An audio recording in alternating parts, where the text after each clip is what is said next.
The myopical mists of time, the fog of forgotten enterprises, has left us with an image of early America, populated by the English, of course, the Dutch, Spanish explorers. Yet a significant part of the land that became the United States had its beginnings in a royal palace in Sweden. Sweden? Amid the settlements of the resourceful Englanders and the industrious Dutch? Oh yes, indeed.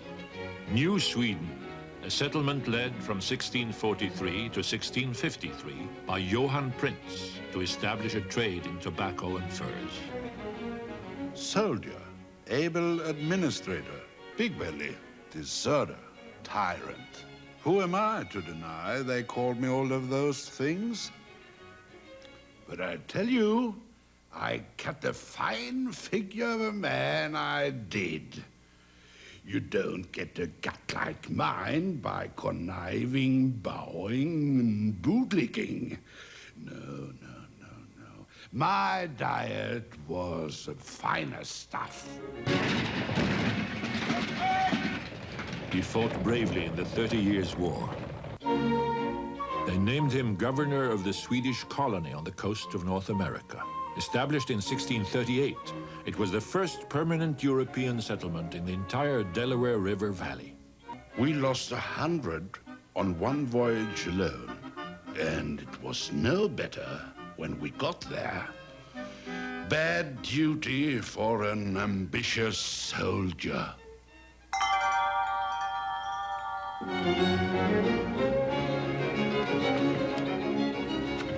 Prince and his cast-offs came ashore near what is today Wilmington, Delaware. Historian Barbara Benson describes their life. Imagine coming to the very edge of the earth, to a wilderness, and have to carve out a livelihood. It was a terribly difficult life. The colony was set up by a company to make money. They hired Peter Minuet to start the company, and it's ironic that the man who bought Manhattan for the Dutch ended up buying New Sweden for Sweden. The colony was set up to make money with furs, with tobacco, and if they were really lucky, with gold and silver. I'm a soldier, not a sailor, and I was glad to be out of that vomitous vessel. But as a soldier, I didn't like what I saw when I landed either. Fort Christina stood right here. My predecessor, the good Peter Minuit, had built it. Let me tell you, we set that right without many minutes waste. I built Fort Elfsborg up there, New Gothenburg down there, brass 12-pounders on the bastions, and soon the Dutchman complained that Governor Prince held the river for himself. You better believe I did. People should know that there was a New Sweden colony, that there were more than just English colonists in America, and that although the New Sweden colony failed politically, the settlers remained, and they had brought with them a tradition, a culture, a religion that has lasted to this very day. You would think we Northerners would feel at home in bitter winters, but the chill gets into one of these smoke-filled log cabins far quicker than it does a cozy manor in Stockholm. These log cabins lasted, though. We Swedes brought them to America. Where would your Abraham Lincoln have been without us? Huh?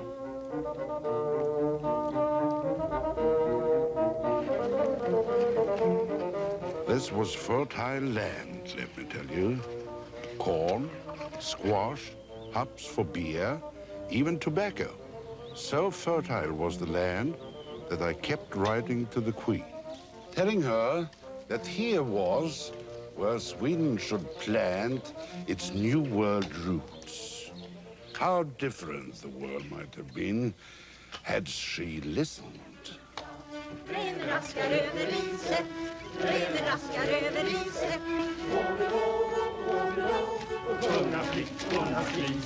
But Europe festered with conflict, and Sweden was still enmeshed in the web of religious rivalries that made the 30 Years' War seem endless. Perhaps the new Swedes were better off an ocean away from it. Those were my happiest days. We were only about 100 at best, often fewer. Yet we held off the Hollanders for almost 15 years. The new Swedes brought their old world customs with them. And a good thing, too. They needed the warmest possible memories of the homeland they'd left behind. For this was a wilderness, remember. And they'd come here from a country that was then one of the most powerful in Europe. They gave up comfort and safety for gloomy forests and loneliness.